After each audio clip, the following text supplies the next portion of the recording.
the only 5 exercises you need for back density and width. A wide back with that coveted V-taper proportion is undoubtedly one of the most aesthetic characteristics a man can develop in his physique. This structure conveys strength, masculinity, and presence, completely transforming the body's silhouette.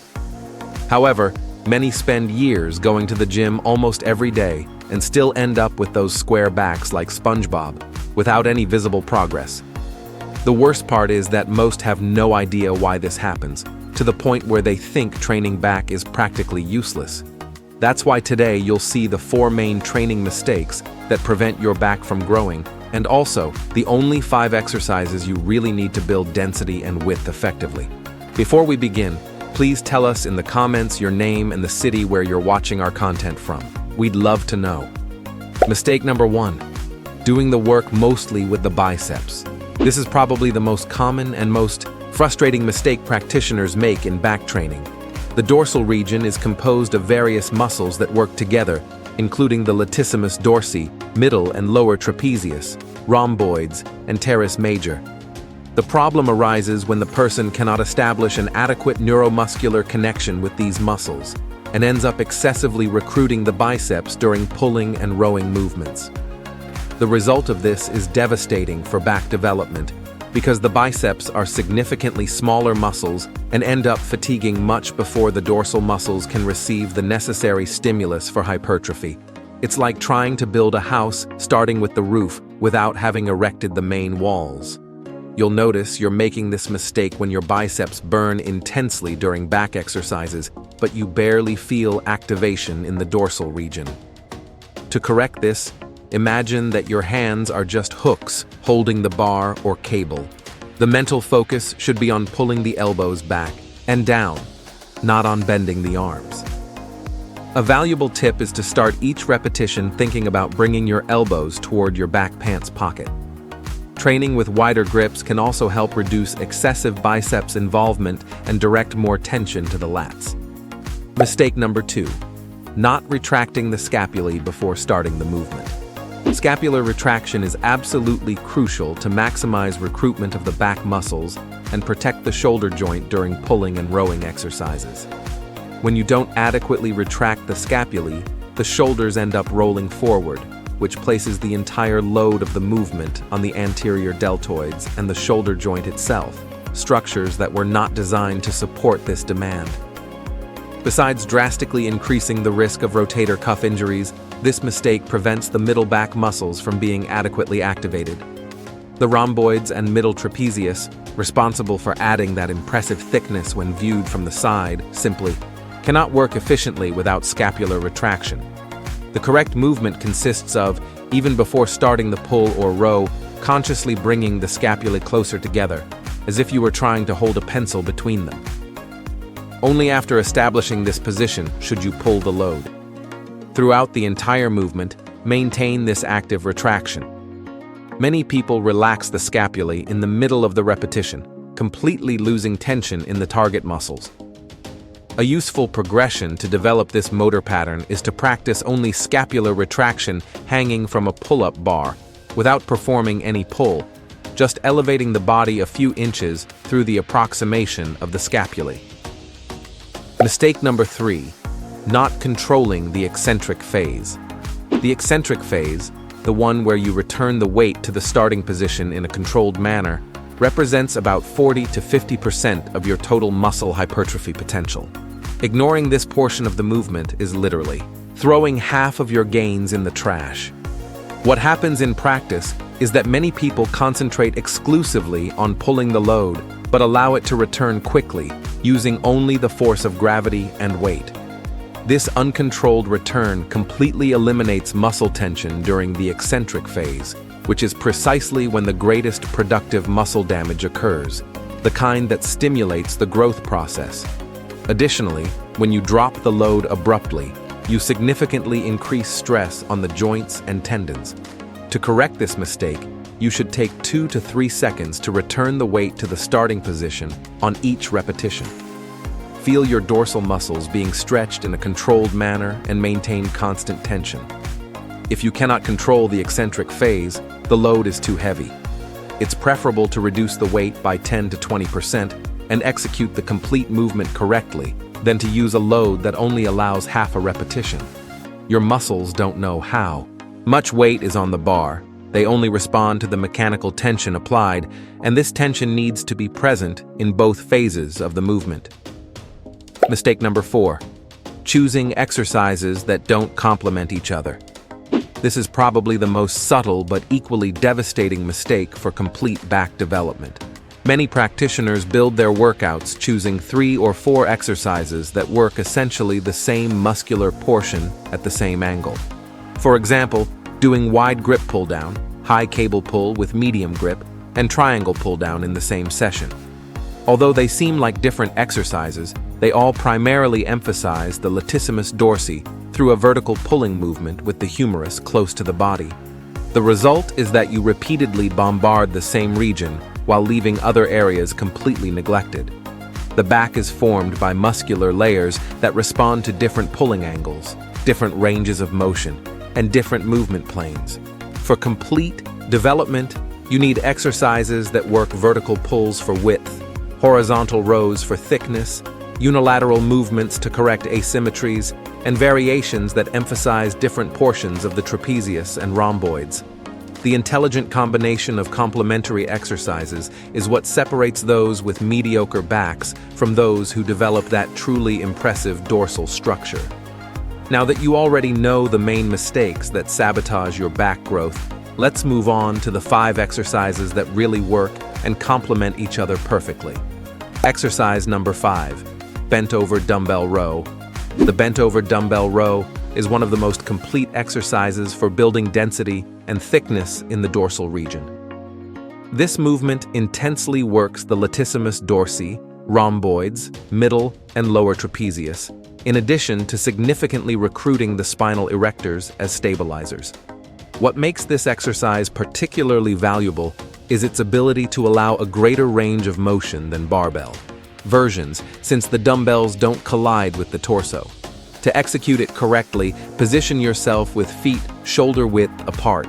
Hold a dumbbell in each hand and lean the torso forward until forming an angle of approximately 45 degrees with the floor.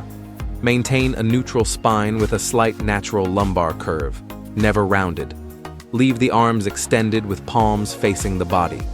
Before starting the pull, retract the scapulae. Then pull the dumbbells toward the waistline, bringing the elbows back and keeping them close to the body. The movement should be done thinking about bringing the scapulae closer together while pulling, not just bending the arms. At maximum contraction position, your elbows should be slightly above the back line. Hold for 1 second in this position and then return in a controlled manner in 2 to 3 seconds. I recommend executing 3 to 4 sets of 8 to 12 repetitions with a load that allows maintaining perfect technique. The main mistakes to avoid are using trunk momentum to swing the weight, allowing the shoulders to roll forward, losing scapular retraction, and pulling with elbows too far from the body, which shifts tension to the posterior deltoids. This exercise is contraindicated for people with acute lumbar injuries or untreated herniated disc, as the inclined position can increase intravertebral pressure. Before we continue, don't forget to subscribe to the channel.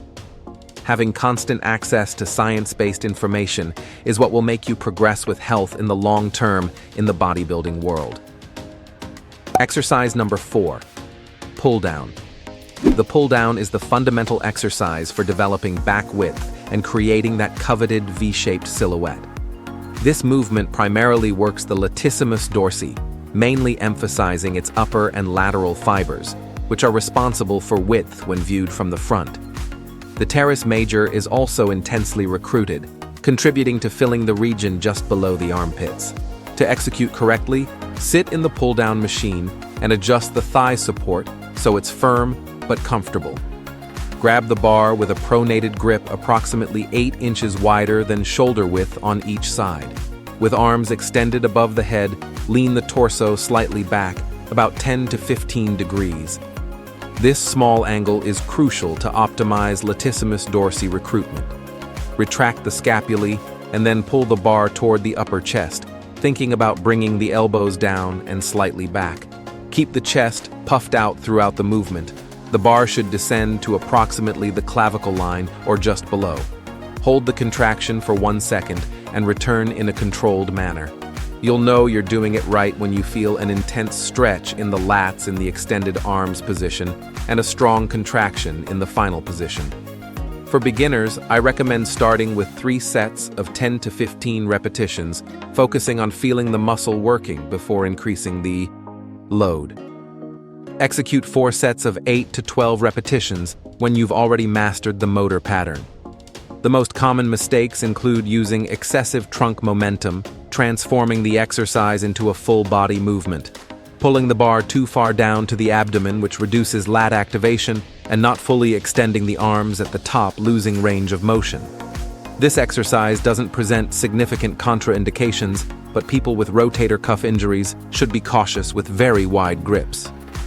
Exercise number 3, pull-up. The pull-up is another essential exercise for dorsal width, but with an important difference compared to the pull-down. It more intensely recruits the lower fibers of the latissimus dorsi and allows greater core muscle activation due to the need for body stabilization. This is a bodyweight movement that develops not only muscular strength, but also excellent proprioception and motor control. To execute it correctly, grab a pull-up bar with a pronated grip slightly wider than shoulder width. Hang with arms completely extended, cross the ankles behind the body, and keep the core contracted. Before starting the pull, retract the scapulae, pulling the shoulders down and bringing them closer together. Then, pull the body up, bringing the chest toward the bar, keeping the elbows pointing down and slightly out. Avoid swinging the body or using leg momentum. The movement should be purely from lat strength. Rise until your chin passes the bar, or, ideally, until the upper chest touches the bar. Descend in a controlled manner in 2 to 3 seconds until complete arm extension. For intermediate to advanced practitioners, execute 3 to 4 sets, taking each set close to muscular failure. When you can do 12 or more repetitions easily, add weight using a weight belt. The main mistakes to avoid are not achieving full range of motion both in the ascent and descent, using momentum by swinging the body, and allowing the shoulders to rise toward the ears, losing scapular depression and retraction. If you still can't do a complete pull-up, start using an elastic band attached to the bar for assistance or use the assisted pull-up machine. This exercise is contraindicated for people with acute shoulder or elbow injuries, and those with significant overweight should start with assisted versions to avoid excessive joint overload. Exercise number 2, seated cable row. The seated cable row is fundamental for developing back thickness, intensely working the middle trapezius region, rhomboids, and the central portion of the latissimus dorsi. This exercise also significantly recruits the spinal erectors and lumbar muscles as stabilizers, contributing to complete and functional dorsal musculature. The advantage of the cable is that it maintains constant tension throughout the entire movement arc, unlike free weights, where tension varies. To execute correctly, sit in the seated row machine with feet firmly supported on the platform and knees slightly flexed.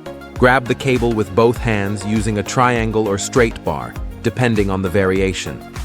Maintain an upright torso or with a minimal backward inclination of about 5 degrees. With arms extended forward, retract the scapulae and then pull the cable toward the lower abdomen, focusing on bringing the elbows back, keeping them close to the body.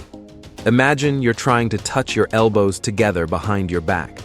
At maximum contraction position, your scapula should be fully retracted, and you should feel an intense contraction in the middle back. Hold for 1 second and return, extending the arms completely while allowing the scapulae to slightly protract, but without rounding the spine. Execute 3 to 4 sets of 8 to 12 repetitions with a load that allows maintaining impeccable form. For variation and additional stimulus, you can alternate between neutral grip with triangle and pronated grip with straight bar. The most frequent mistakes are using Excessive trunk movement transforming the exercise into a full-body swing, not completely retracting the scapulae, staying only in arm movement, and allowing the shoulders to roll forward in the eccentric phase, losing tension in the target muscles. People with lumbar injuries should take special care keeping the core well contracted throughout the movement, and those with severe herniated disc should consult a professional before including this exercise. Exercise number 1, single-arm dumbbell row.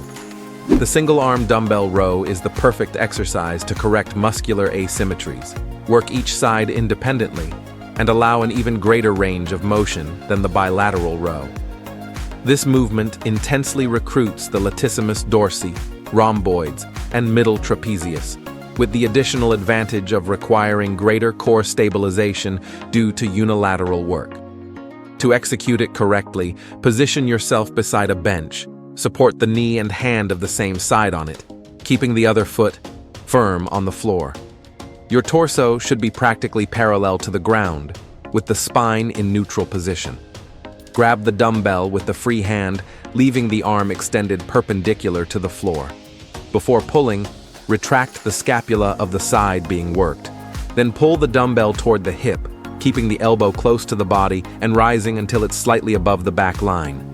The secret is not rotating the torso during the pull, which is an extremely common mistake. Your torso should remain stable and parallel to the ground throughout the entire execution. Pull thinking about bringing the elbow up and back, not just bending the arm. At maximum contraction, hold for 1 second, feeling the dorsal muscle completely contracted, then return in a controlled manner, allowing a complete stretch in the starting position. The main mistakes to avoid are rotating the torso to help with the movement, stealing work from the back, using full body momentum instead of isolated muscular force, and not achieving complete range both in contraction and stretch. I recommend executing 3 to 4 sets of 10 to 15 repetitions on each side. A valuable tip is to always start with the weaker side and do the same number of repetitions on the stronger side to not accentuate asymmetries. This exercise is excellent even for people with minor lumbar discomfort, as the support on the bench significantly reduces the load on the lumbar region. The only contraindication would be acute injuries in the shoulder or elbow of the side being worked.